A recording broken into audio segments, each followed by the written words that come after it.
യേശുവിൽ സ്നേഹമുള്ള എൻ്റെ പ്രിയ സഹോദരങ്ങളെ, നാം ദൈവത്തിൻ്റെ വചനം കേൾക്കുമ്പോൾ തന്നെ നമുക്ക് ഒരു വലിയ സമാധാനവും സന്തോഷവും അത് തരുന്നത് ദൈവമാണ്. അപ്പോൾ നമ്മളെല്ലാം ദൈവം സൃഷ്ടിച്ചത് വലിയ സൗന്ദര്യമുള്ളവരും നല്ല ധൈര്യമുള്ളവരും പ്രത്യാശയുള്ളവരും നല്ല ആരോഗ്യമുള്ളവരുമായിട്ടാണ് ദൈവം നമ്മെ ഓരോരുത്തരെയും സൃഷ്ടിച്ചത്. വിലാപങ്ങളുടെ പുസ്തകത്തിൽ 4-ാം അധ്യായത്തിൻ്റെ 1-ാം തിരുവചനം ഇങ്ങനെ പറയുന്നു: സ്വർണം എങ്ങനെ മങ്ങിപ്പോയി, തങ്കത്തിനെന്തു മാറ്റുപോയി. നമ്മൾ സ്വർണം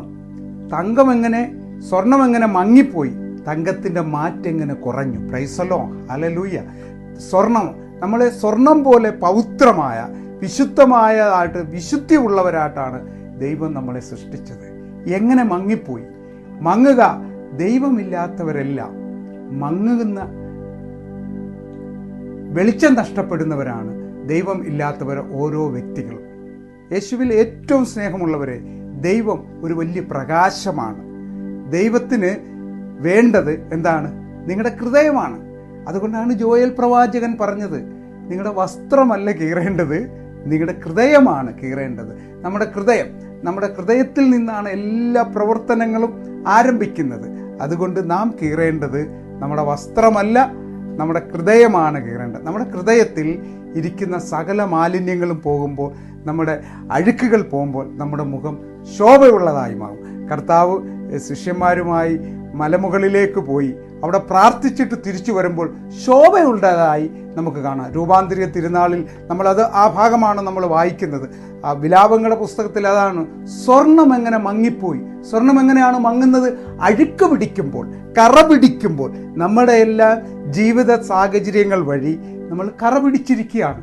ഈ കറയെ പരിശുദ്ധാത്മാവിൻ്റെ ശക്തി, ഈശോയുടെ ശക്തമായ അഭിഷേകത്തിൻ്റെ ശക്തിയാൽ നമ്മുടെ കറകളെ നീക്കാൻ നമുക്ക് സാധിക്കും. ആ കറ മാറ്റുവാൻ കഴിയുന്ന ഒരു ദൈവത്തിൻ്റെ മുമ്പിലേക്ക് ഞാനും നിങ്ങളും ചെല്ലാത്തതാണ് നമ്മുടെ കറ മാറാത്തത്. അതുകൊണ്ടാണ് തങ്കം എങ്ങനെയാണ് മങ്ങുന്നത്, സ്വർണം എങ്ങനെയാണ് അതിൻ്റെ സൗന്ദര്യം നഷ്ടപ്പെടുന്നത്. അതുകൊണ്ട് നമുക്ക് പറ്റിയ കറകളെ ഞാനും നിങ്ങളും ഒന്ന് തിരിഞ്ഞു നോക്കണം. കർത്താവിൻ്റെ മുഖത്തേക്ക് നോക്കുമ്പോൾ ആ കറ കാണാൻ പറ്റും. ആ സൗന്ദര്യം എങ്ങനെ നഷ്ടപ്പെട്ടെന്നറിയാം, ആ ഐശ്വര്യം എങ്ങനെ നഷ്ടപ്പെട്ടെന്നറിയാം, ആ ഉന്മേഷം എങ്ങനെ നഷ്ടപ്പെട്ടെന്ന് ദൈവത്തിൻ്റെ മുഖത്ത് നോക്കുമ്പോഴേ നമുക്കറിയാൻ സാധിക്കും. മറ്റെങ്ങും നോക്കിയാൽ നമുക്ക് ഈ സൗന്ദര്യം നഷ്ടപ്പെട്ടത് അറിയാൻ പറ്റത്തില്ല, ഈ എന്താണ് ഒഴുകിപ്പോയെന്നറിയാൻ പറ്റത്തില്ല. അതിന് രക്ഷിക്കുന്ന രക്ഷകനായ, ലോകത്തെ നയിക്കുന്ന, ലോകത്തെ നിയന്ത്രിക്കുന്ന കർത്താവ് ഈശോ മിശിഹായുടെ മുഖത്തേക്ക് നാം നോക്കണം. പാപം ഉള്ളവന് ദൈവത്തിൻ്റെ മുഖത്തേക്ക് നോക്കാൻ പറ്റത്തില്ല. ഉൽപ്പത്തി പുസ്തകത്തിൽ നാം അറിയുന്നു, ആദവും ഹവ്വായും എല്ലാ ദിവസവും ഏദൻ തോട്ടത്തിൽ ഉലാത്താൻ വരും. അപ്പോൾ കർത്താവ് ഈശോ മിശിഹ അവർ പാപം ചെയ്തു കഴിഞ്ഞ് കർത്താവ് ഈശോ മിശിഹായെ കണ്ടപ്പോൾ അവർ ഓടി ഒളിച്ച്. എന്താണ്? ദൈവത്തിൻ്റെ തേജസ്, ദൈവത്തിൻ്റെ ഐശ്വര്യം, ദൈവത്തിൻ്റെ സൗന്ദര്യം അവരിൽ നിന്ന് നഷ്ടപ്പെട്ട്.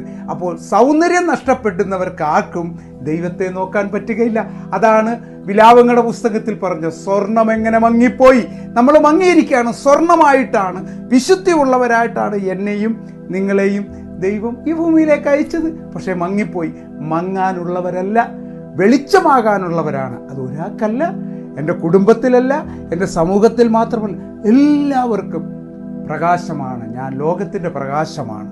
ആ പ്രകാശമാകാൻ വിളിച്ചിരിക്കുന്ന നമ്മൾ മങ്ങിയിരിക്കാനുള്ള നമ്മുടെ വിളക്കിലെ അഴുക്കുകൾ മാറ്റി നമുക്ക് തിരികളിട്ട് എണ്ണ ഒഴിച്ച് പ്രകാശമുള്ളവരായി തീരാൻ ദൈവം എന്നെയും നിങ്ങളെ സമൃദ്ധമായി അനുഗ്രഹിക്കട്ടെ എന്ന് പ്രാർത്ഥിച്ചുകൊണ്ട് പിതാവിൻ്റെയും പുത്രൻ്റെയും പരിശുദ്ധാത്മാവിൻ്റെ നാമത്തിൽ വെളിച്ചമാകാനുള്ള കൃപ പരിശുദ്ധ മറിയമേ, വിശുദ്ധ ഔസേ പിതാവേ, ഞങ്ങൾക്ക് ഓരോരുത്തർക്കും നൽകി ഞങ്ങളെ അനുഗ്രഹിക്കുമാറാകണമേ.